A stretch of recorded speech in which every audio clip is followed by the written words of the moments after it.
C'est toujours un réel plaisir de vous retrouver pour le temps de l'actualité sur Miracle TV+, à la une de cette édition. Côte d'Ivoire, le port autonome d'Abidjan fête ses 75 ans de service. Afrique, clôture de la 4e édition de l'IATF. Enfin sport, Coupe du monde féminine de rugby, l'Afrique du Sud en quart de finale. Mesdames, Messieurs, bonsoir. En Côte d'Ivoire, le port autonome d'Abidjan a célébré ses 75 ans d'existence en présence des autorités ivoiriennes. Soulignons qu'il est un pilier de l'économie du pays. 40,2 millions de tonnes de marchandises traitées en 2024, 1,6 million de conteneurs et 78% des recettes douanières de l'État.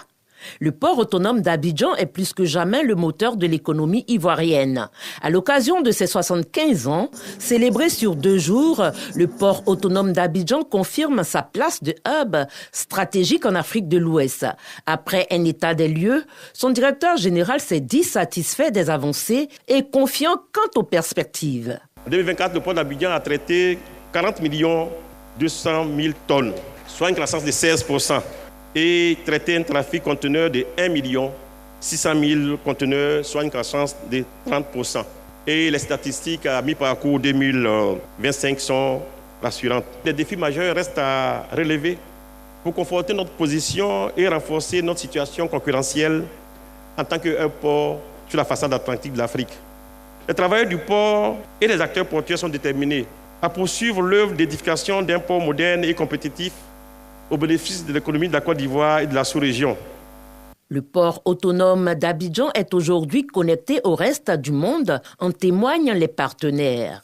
Au-delà des infrastructures, ce sont les hommes et les femmes qui y travaillent avec passion. Ce sont eux qui, jour après jour, contribuent à faire vivre et grandir cette plateforme portuaire, en faire une référence sur l'Afrique.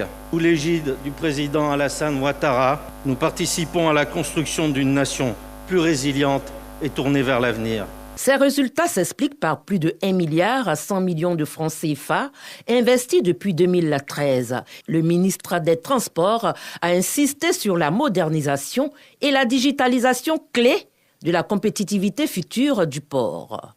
Notre ambition est de faire en sorte que ce port continue de s'accroître, de se moderniser, mais également de garantir la disponibilité foncière pour le développement du port, de renforcer la connectivité aux réseaux nationaux de transport, routiers, ferroviaires, fluvial et lagunaires.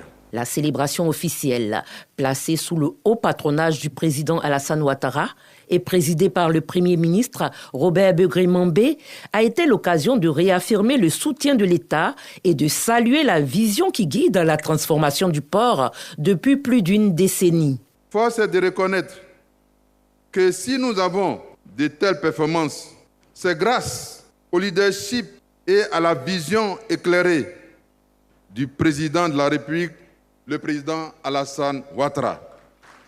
Il a su créer un écosystème de développement du pays favorable et adopter des politiques sectorielles adéquates pour permettre au port autonome d'Abidjan de progresser.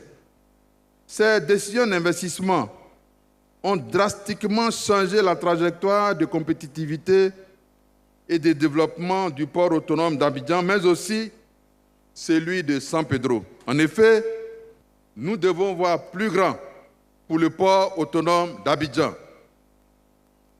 Voir plus grand, c'est anticiper les enjeux et les défis du commerce en tenant compte des actualités qui nous entourent.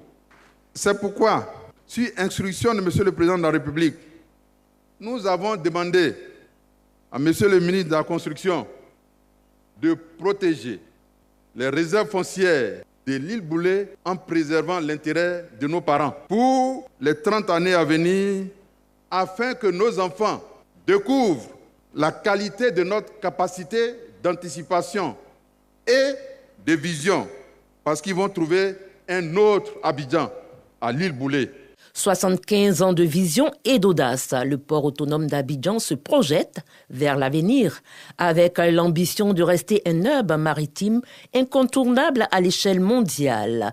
En RDC, le nombre de cas présumés d'Ebola dans la province du Kasaï du sud du Congo a plus que doublé en une semaine. Le nombre de personnes suspectées d'être atteintes d'Ebola est passé de 28 à 68 personnes en quelques jours, ont indiqué les centres africains pour le contrôle et la prévention des maladies. Dans la province du Kasaï, au sud de la République démocratique du Congo, le nombre de cas présumés d'Ebola a plus que doublé en l'espace d'une semaine.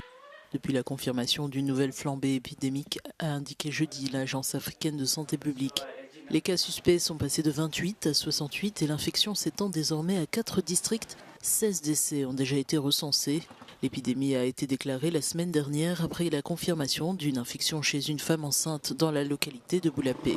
Le Kasaï, enclavé et mal desservi, se situe à plus de 1000 km de Kinshasa.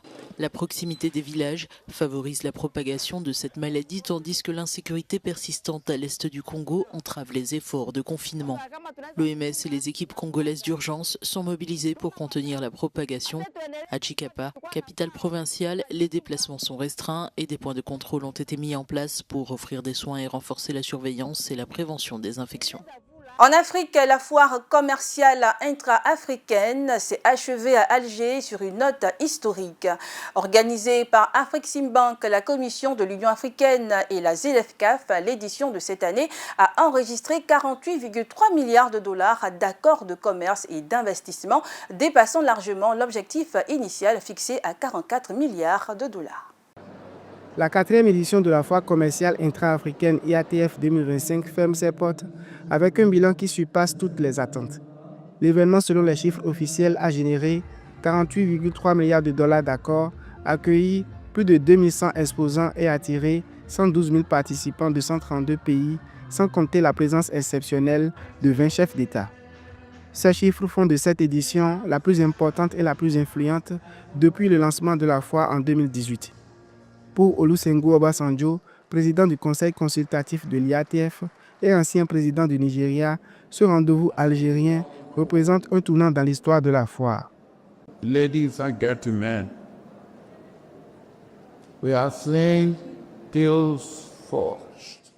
Mesdames et messieurs, nous avons vu des accords se forger, des partenariats se renforcer, des nouvelles opportunités être saisies et les bases d'une prospérité future posées. L'énergie et l'enthousiasme de cette dernière semaine ont été véritablement inspirants. And enthusiasm over this last week have been truly inspiring. Au-delà des chiffres, l'enjeu stratégique reste la transformation des intentions en résultats tangibles pour l'économie africaine. L'IATF 2025 a renforcé la visibilité du continent sur la scène internationale. De 80 pays représentés en 2023, la participation est passée à 132 en 2025. Mr. President, what deal have we jointly achieved? Monsieur le Président, non seulement nous avons atteint cet objectif, mais nous avons aussi dépassé nos propres attentes et démontré la force de l'Afrique lorsqu'elle agit de manière unie vers un but commun. Puisse cette dynamique se poursuivre longtemps pour le projet de l'Afrique et de sa diaspora.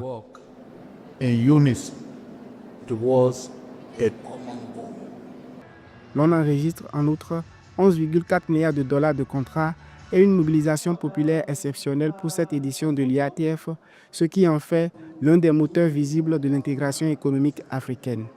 L'enjeu désormais est de transformer cette dynamique en un commerce intra-africain durable, ce que la ZLECAf ambitionne de doubler d'ici 2035. En d'autres termes, le rendez-vous d'Alger marque une étape décisive dans la construction d'un marché continental. La suite de cette trajectoire se jouera à Lagos en 2027. En France, après la journée du 10 septembre qui avait vu une forte mobilisation citoyenne contre l'austérité budgétaire et la surdité d'un gouvernement face aux injustices sociales, l'heure est à présent au bilan de cette manifestation, le tout dans cet élément. Blocage, incendie, manifestation, grève et tensions avec les forces de l'ordre ont fait le bilan des actions du mouvement Bloquons Tout du mercredi 10 septembre 2025. Tôt le matin, comme prévu, des blocages routiers ont concerné les rocades ou périphériques de grandes agglomérations françaises. Caen, Paris, Nantes, Rennes, la circulation a été perturbée temporairement. Rapidement, les forces de l'ordre sont intervenues pour déloger les manifestants. À Rennes cependant, un segment de la rocade est resté fermé une grande partie de la journée. Les manifestants ont mis le feu à un bus de la ville dont l'explosion a même pu fragiliser le pont à proximité. Les barricades, sur place, ont fini par être détruites par le blindé Centaure de la gendarmerie. Des ronds-points ont aussi été investis dans de nombreux départements, exemple ici dans les Côtes-d'Armor, ou encore à Antibes dans les Alpes-Maritimes, avec souvent des opérations de blocage temporaire de la circulation. Quant au péage des autoroutes, pas de paralysie. Ils ont en général vite été évacués, comme ici à Poitiers sur la 10. Côté ferroviaire, la circulation des trains a été localement coupée avec des manifestants sur les voies comme ici à Laval, mais de manière ponctuelle. Les quelques perturbations du réseau ont été conformes aux prévisions selon la SNCF. Des manifestants ont aussi tenté de bloquer des lieux symboliques, comme des entrepôts du groupe Amazon. Des dizaines de personnes ont coupé l'accès à ce site du nord, empêchant les colis de sortir en début de journée. Dès la fin de matinée, les manifestants ont convergé vers les centres-villes. De Paris à Marseille, à Nantes, à Montpellier ou encore à Lyon. Au total, 550 rassemblements ont mobilisé 175 000 personnes selon le ministère de l'Intérieur et 250 000 selon la CGT. On est là aujourd'hui, mais c'est pour le pouvoir d'achat. Depuis 2018, il n'y a rien qu'à changer. L'important, c'est de montrer qu'il y a une vraie opposition face à Macron aujourd'hui et au système en place. Si la majorité des manifestants ont défilé dans le calme, les tensions avec les forces de l'ordre sont montées dans certaines villes en marge des cortèges. Place du Châtelet à Paris, un incendie s'est déclaré sur la façade d'un immeuble. Des heurts avec la police sont intervenus. Le centre commercial des Halles et la gare RER ont dû être fermés en prévision de potentiels pillages. À Toulouse, les forces de l'ordre ont essuyé des jets de projectiles avant de faire usage de lacrymogènes. Même scénario en marge des manifestations à Nantes et à Marseille. À Lyon, les policiers affirment avoir été visés par des pavés. Dans chacune de ces villes, le ministère de l'Intérieur affirme avoir procédé à des interpellations. En début de soirée, 473 au total, dont près de la moitié à Paris. 13 membres des forces de l'ordre ont été blessés légèrement. Côté grève, le bilan est contrasté. Dans les raffineries Total Énergie, où la CGT avait appelé à faire grève, la mobilisation a été peu suivie. Quant au mouvement de la jeunesse, une centaine de lycées sur les 3500 en France ont été perturbés selon l'Éducation nationale. Les États-Unis d'Amérique sont sous le choc après l'assassinat de l'influenceur conservateur Charlie Kirk, porte-drapeau de la jeunesse trumpiste désormais vu comme un martyr par la droite américaine. Charlie Kirk a été tué ce mercredi 10 septembre 2025 d'une balle dans le cou alors qu'il participait à un débat public dans une université de l'Utah dans l'ouest des États-Unis. Les accusations de Donald Trump n'ont pas tardé après le meurtre mercredi d'un de ses fidèles alliés politiques.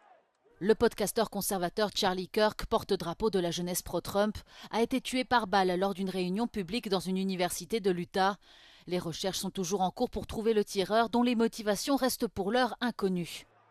Mais pour le locataire de la Maison-Blanche, cette fusillade qu'il a qualifiée de moment sombre pour l'Amérique est la faute de la gauche radicale.